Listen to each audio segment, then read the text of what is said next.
Isang large bilao po na puto ang gagawin natin today, kaya madami-dami po yan.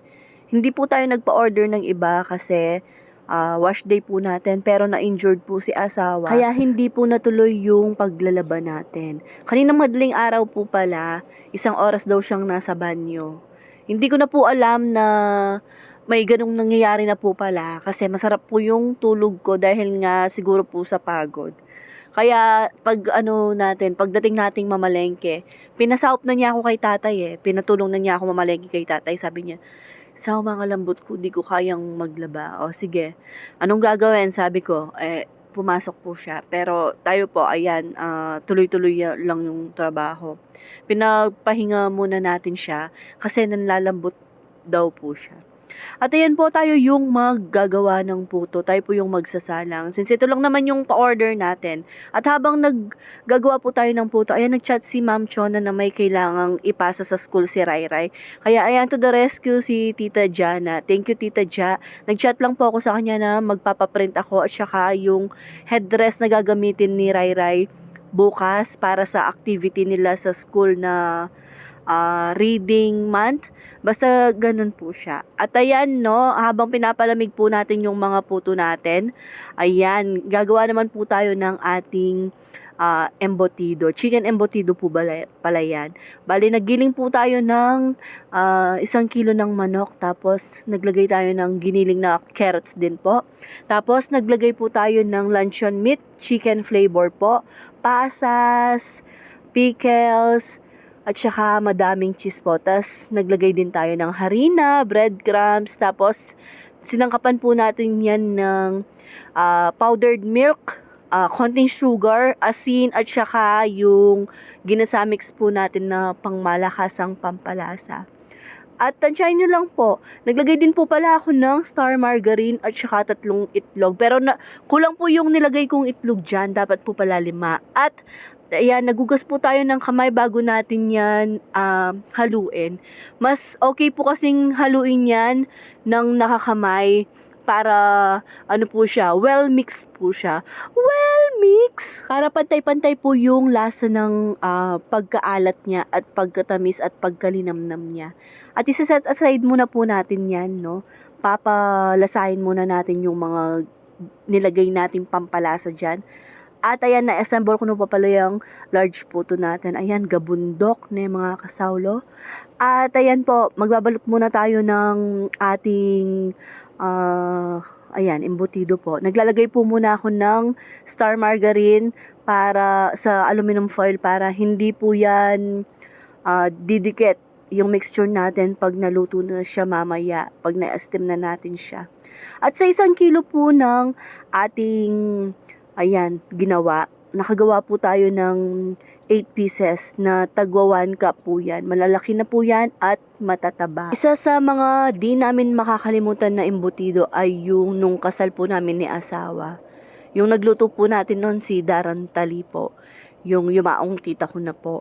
At masarap po yon. Sabi ni asawa, hindi niya makakalimutan yung lasa na yon. Parang wala siyang maikukumpara na lasa doon. Habang nagluluto po pala tayo kanina, nagbabalot tayo kanina ng ating embutido. Ayan, nagpakulo na po ako ng ating tubig sa steamer. Nasa medium heat lang po pala yun. I-steam natin yon. At eto, atid muna natin itong ating mga puto at nakatapak pa ako. Kasi ayan po, kita nyo naman, paglabas ko po ng ating bakuran, makikita nyo na yung setup nung birthday. At ayan po pala yung may birthday. Bali, apo ko po yan sa kapatid ko. Bali, pamangkin po yan ni Pips at ni Pong. At nakaset up na po pala yan. Ito po pala yung nanay nung may birthday. Idada po ito. Si Dadaria po yan. Ayan, si Maymay po, yung pamangkin ko po. At syempre, no, hindi po libre yon kasi business is business. May bugya pa ata kami mga uling sisingilan.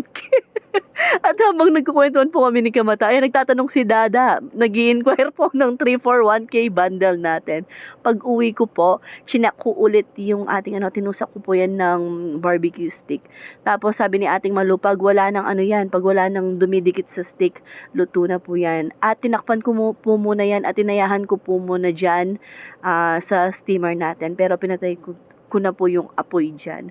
At alam niyo po mga kasawlo, habang naliligo po ako, naalala ko po na meron tayong lalatikin. Ang dami pa mo pong gata niyan, nasa 7 gata po. Buti na lang po, praise all to God. Dahil yung routine natin na ginagawa natin, alam na po ni Apong Tess, pagdating po pala namin kanina na wala sa isip ko yung gata natin at iniref po niya, praise all to God po. Pagkatapos po nating maglatik, ayan, gutom na tayo. Medyo madami-dami na pong tao dyan, saktong pagkantada na yung happy birthday song in birthday celebrant. Bali, 1-year-old po pala si Popo. Shoutout din Karina na pamoy, Karina, dakyang kamera, ya. Ayan po pala yung pagkain. At pagdating natin, syempre wala nang patumpik-tumpik pa. Ay, rugo, maranop na ako. Nagsandok na po ako, wala nang hiya-hiya to. Kanina pa pala ako tinatawag ni Maymay or chinachat, sabi niya, Dam, kanina, habang walang madaming tao. Kasi po, pag nag-ookasyon yung mga yan, parang buong baryo po, inaagkat nila. Inaagkat, hindi ganun po talaga sa baryo na mga kasawlo pag may okasyon po.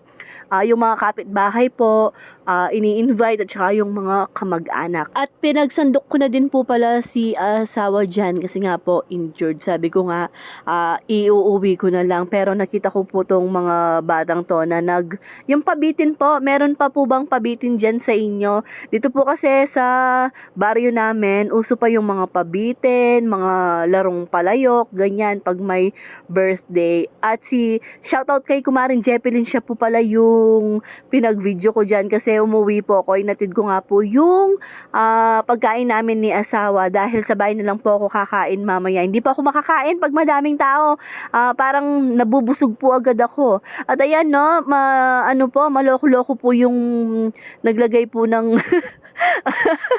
naglagay po ng juice sa pabitin, no? Besado rugureng anak para ano lang daw po, para katuwaan. At may mga nag-iiyakan na bata kasi walang nakuha na loot bags. Ay, Lanya na naman po, may mga naliligo na dahil sa candy lang. At shoutout kay Apo Mercy. Ayan po pala yung nanay ko. Kinuha ko muna si Coco kanina kasi sobrang busy nila mami niya pero nag-iiyak.